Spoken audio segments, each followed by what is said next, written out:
चलो बुलेटिन में आगे बढ़ेंगे, रुक करेंगे बड़ी खबर का। इस वक्त की बड़ी खबर आपको बता दें, हरियाणा महिला आयोग की अध्यक्ष रेणु भाटिया के बयान पर बवाल मचा के ओयो रूम में लड़कियां हनुमान जी की आरती करने नहीं जाती है, भाटिया की ओर से कहा गया। तो राज्य महिला आयोग की अध्यक्ष हैं रेणु भाटिया, लड़कियों को लेकर बयान दिया गया कि ओयो रूम जाने वाली, ओयो होटल जाने वाली लड़कियों को लेकर भाटिया कहती हैं कि ओयो होटल में जाते वक्त लड़कियों को ध्यान रखना चाहिए। तो लिव इन रिलेशनशिप कानून में बदलाव की जरूरत है। तो राज्य महिला आयोग की अध्यक्ष हैं बीजेपी के प्रदेश प्रवक्ता रही हैं रेणु भाटिया। अब महिलाओं की सुरक्षा को लेकर, लिव इन रिलेशनशिप को लेकर बात कर रही थी। इस दौरान कहा गया कि ओयो होटल में लड़कियां हनुमान जी की आरती करने नहीं जाती और ओयो होटल में जाते वक्त उन्हें ध्यान रखना चाहिए। साथ ही लिव इन रिलेशनशिप को लेकर भी उनकी ओर से कहा गया है कि इसमें बदलाव की जरूरत है। चलिए, खुद रेणु भाटिया हमारे साथ जुड़ी हैं। स्वागत है आपका हरियाणा न्यूज पर। जी शुक्रिया। ये आपका बयान आप समझाएं, क्या कहना चाह रहे हैं आप ओयो होटल में जाने वाली लड़कियों को लेकर? देखिए, ये बड़ा स्पष्ट बयान है। इसको दूसरे एंगल से बताया तो इसलिए लग रहा है कि हमने लड़कियों के ऊपर कोई माफ किया है या हनुमान जी के ऊपर माफ किया है। मैं खुद बजरंग बली को मानने वाले लोगों में से हूँ। मैंने किसी की अगर भावना को आघात किया है तो मैंने क्षमा मांगी, लेकिन मैंने किसी की धर्म को या किसी को नहीं कहा। मैंने यही पत्रकारों के पूछने पर कि आपके पास आजकल किस तरह के केसेस ज्यादा आ रहे हैं, तब मैंने बताया कि हमारे पास आजकल सबसे अधिक केसेस यूथ के आ रहे हैं साइबर क्राइम को लेकर। और अधिकतर लड़के लड़कियां आजकल वर्किंग हैं, वो लिव इन में चले जाते हैं, फिर उनका कुछ ना कुछ रिलेशन बिगड़ जाता है। अच्छा। फिर लड़कियां जो है रेप केस या इस तरह का केस दर्ज करती हैं। तब मैंने इस बात को कहा कि पिछले दिनों में ओयोज में छापे लगे, बहुत से छोटी उम्र के बच्चे हम लोग बाहर लेकर आए। उसी संदर्भ में लड़कियां ओयो में जब जाती हैं तो उनको सोचना चाहिए कि वहां क्यों जाती हैं। अब एक केस हमारे पास आया कि मेरे को बर्थडे मनाने के लिए वहां ले गया मेरा मित्र, वहां मुझे कोल्ड ड्रिंक में कुछ पिलाया और इस तरह से मेरे साथ संबंध किया। तो तभी मैंने कहा कि ओयो में जाने, बर्थडे कौन मनाता है, ओयो में जाने का मतलब कुछ और होता है, आरती उतारना नहीं होता। अच्छा, तो आप लड़कियों को भी जिम्मेदार मान रही हैं फिर? नो, जो लड़कियों के खिलाफ क्राइम हो रहे, रेणु भाटिया जी, आप मानती हैं कि लड़कियां खुद का ध्यान रखें, है ना? आप ये कह रही हैं? ना, लड़कियां अपने आप को कॉन्फिडेंट बनाएं, लड़कियां अपने आप में हिम्मत रखें और इस तरह के जो वारदात उनके साथ होते हैं उनसे लड़ने की क्षमता रखें, मजबूती रखें। कोई उनको इस तरह से बरगला के कैसे ले जा सकता है? वो अपने आप में कॉन्फिडेंट बने, सेल्फ डिपेंडेंट बने। मेरा लड़कियों को मजबूत करने का इरादा है। आपका लड़कों को कोई संदेश क्यों नहीं, लड़कियों को ही क्यों?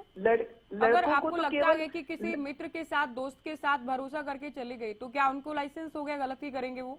या उनको कानून का डर भी नहीं? और उनके लिए तो राज्य महिला आयोग के अध्यक्ष उनको कोई नसीहत भी नहीं देती है ना? बिल्कुल नहीं, उनको नसीहत नहीं दे रही हैं? बिल्कुल नहीं। ये गलत डायरेक्शन पे आप शब्द ले जा रही हैं।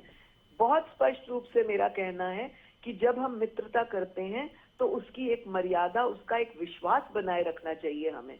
उसकी मर्यादा और विश्वास को जब तोड़ते हैं हम, तब इस तरह के केसेस सामने आते हैं जी। किसी भी को भी मित्र बनाना, किसी मित्र के साथ कहीं पर भी जाना कोई गलत नहीं है, परंतु जब हम उस मित्रता का मजाक उड़ाते हैं, जब हम उस मित्रता को गलत डायरेक्शन में ले जाते हैं, वहां से क्राइम और वहां से शिकायत शुरू होती है। ठीक है। अच्छा, आपने पहले ही उत्तर में एक बात का जिक्र किया कि पत्रकारों ने पूछा किस तरह के मामले ज्यादा सामने आ रहे हैं। तो रेणु भाटिया कहती हैं कि लिव इन रिलेशनशिप में आ जाते हैं, फिर कोई बात होती है, बिगड़ती है, तो उसके बाद केस दर्ज भी करवाए जाते हैं। तो क्या आप ये भी मान रही हैं कि फर्जी केस ज्यादा आ रहे हैं आजकल? इस ओर इशारा है आपका? दोनों तरह से हैं। हमारे पास जब डोमेस्टिक केसेस आते हैं, पारिवारिक केसेस भी आते हैं, तो जब ये सारी बातों का हम केस खोलते हैं तो उसमें आता है कि मेरा पति इतने दिन से घर नहीं आ रहा, वो वहां रहता है, ये सारी बातें तभी केस आगे बढ़ता है ना। जब जहां पर कोई प्रॉब्लम होगी, कुछ ऐसी हो, तभी तो केस आगे बढ़ेगा, तभी तो केस सामने आएगा। अब एक बार यही बात सामने आई कि क्राइम रेट बढ़ रहा है, तो मैंने ये बात का उत्तर आज आपको भी दे रही हूँ और यही देती हूँ कि क्राइम रेट उतना नहीं बढ़ रहा जितना केसेस सामने आ रहे हैं। यानी पहले लड़कियां झिझकती थी अपनी बात को बताने में, उनके साथ जो वारदात हो जाती थी उसको नहीं बता पाती थी, आज उनमें कॉन्फिडेंस आया है। आज उनको एक प्लेटफॉर्म मिला है, चाहे वो महिला थाने है, चाहे महिला आयोग है, कि वो अपनी बात रख सकते हैं। इसलिए जब ये बातें सामने आती हैं तो हमको लगता है बहुत क्राइम बढ़ गया। अच्छा, आप कह रही हैं कि बदलाव की जरूरत है, लिव इन रिलेशनशिप जो कानून है, क्या बदलाव, कैसा बदलाव हो? देखिए, हमें कुछ ना कुछ ऐसा विचार करना पड़ेगा कि अगर हम लिव इन रिलेशनशिप को हमने जो हमने इसको छूट दी है या हमने इसको लीगल किया है, तो उस महिला का क्या करना है, कुछ सोचना होगा। जिसके साथ एक व्यक्ति लिव इन में रह रहा है, उसकी पत्नी के लिए क्या सोचना होगा? क्या उसके लिए भी हमने कोई कानून बनाया है? ऐसे हमारे पास 50 केस आए कि व्यक्ति लिव इन में चला गया किसी के साथ, उसकी पत्नी और बच्चे घर दर बेदर हो रहे हैं, घर से निकाल देते हैं, वो माँ के घर जाए, बाहर पड़ी रहे। ऐसे 50 केस आए हैं। हमें प्रैक्टिकल बात करनी है। हम जमाने के साथ चले जरूर, लेकिन सब प्रैक्टिकल चीजों को भी देखते हुए। यदि हम लिव इन में किसी के साथ रह रहे हैं तो हम अपनी पत्नी और उन बच्चों को भी समय दें या उनको भी उनके अधिकार पूर्ण रूप से दें। ऐसा नहीं कि फिर हम एक जगह को छोड़कर दूसरी जगह पर रह रहे हैं क्योंकि ये छूट हो गई। ठीक है, तो जो लोग हमारे साथ नए अभी जुड़े होंगे रेणु जी, उनको एक बार फिर से आप बता दें कि आपने क्या मिसाल दी, हनुमान जी की आरती से आप क्या तुलना कर रही हैं? और अगर आप एक लड़की के लिए मिसाल दे रही तो लड़के भी हनुमान जी की आरती करने नहीं जाते होंगे। बिल्कुल नहीं, बिल्कुल लड़के भी हनुमान जी की आरती करने नहीं जाते होंगे। तो महिला आयोग के अध्यक्ष से तो उम्मीद करती हैं लड़कियां कि उनके लिए आप कोई सॉफ्ट कॉर्नर रखेंगी।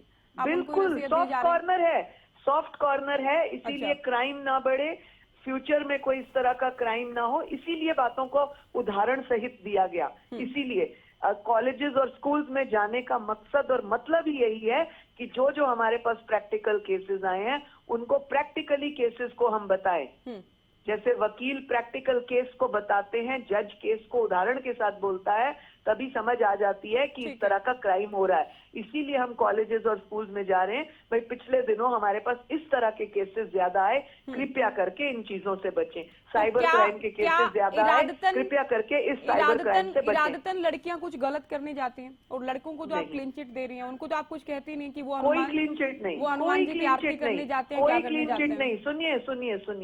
सुनिए, जब ऐसे रिलेशनशिप में कोई चला जाता है या जब इस तरह की बातें सामने आती हैं, तो मैं लड़की और लड़के दोनों को, जब हम राइट टू इक्वालिटी की बात करते हैं, तो राइट टू इक्वालिटी में हम ये बात भी कहते हैं कि अगर आपको किसी चीज का राइट हो गया, अगर आप एडल्ट हो गए, बड़े हो गए, 21 साल के हो गए या 18 साल के हो गए, तो if you want your rights, if you asking for your rights, there are your duties also. There is your duty for your parents, there is your duty for your career, character and society, everything. So when you go for rights, go for your duties also. ये मैं दोनों लड़के और लड़कियों को बोलती हूँ।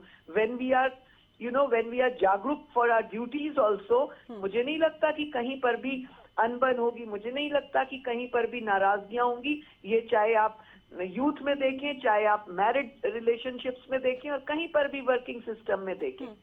अंतिम सवाल, हनुमान भक्तों को क्या कहेंगे? क्योंकि होटल्स में तो हनुमान जी की आरती नहीं होती, वो तो घर पर या मंदिर पर। केवल एक ही बात कहूंगी, किसी की भावना को आघात करने का मकसद नहीं है इस बात के लिए। ये एक उदाहरण था कि आप जिस स्थान पर जा रहे हैं वहां पर क्या होता है और जिस स्थान पर आप नहीं जाते वहां पर क्या होता है। ये एक उदाहरण था। हम हर एक धर्म को मानने वाले लोग हैं, सब धर्मों का आदर सम्मान करते हैं, परंतु जब हम धर्म स्थान पर जाते हैं, हम किस मंशा से जाते हैं, दूसरी जगह पर जाते हैं, किस मंशा पर जाते हैं, ये हमें थिन लाइन को सोचना होगा। ठीक है, बहुत शुक्रिया, आप हमारे साथ जुड़े। धन्यवाद। तो इनका बयान भी आपको सुनवाते हैं, जिसको लेकर हमने विस्तार से इनसे बात की। तो इनका कहना है कि जो लड़कियां ओयो रूम में जाती हैं, उन्हें भी पता है कि वो हनुमान जी की आरती करने नहीं जाती। तो अब इनसे सवाल ये कि नसीहत आप लड़कों को क्यों नहीं देती? और अगर लड़कियां, जो कि इनकी ओर से कहा गया कि आजकल ये मामले ज्यादा सामने आ रहे हैं कि अपने दोस्तों के साथ या किसी मित्र के साथ, तो क्या लड़कों को लाइसेंस मिल जाता है? फिर अगर कुछ गलत होता है, महिला आयोग के अध्यक्ष क्या उसे फिर जस्टिफाइड मानती हैं? तो सवाल बहुत सारे थे, जवाब इनकी ओर से दिए गए कि बयान एक बार सुन लेते हैं क्या दिया गया।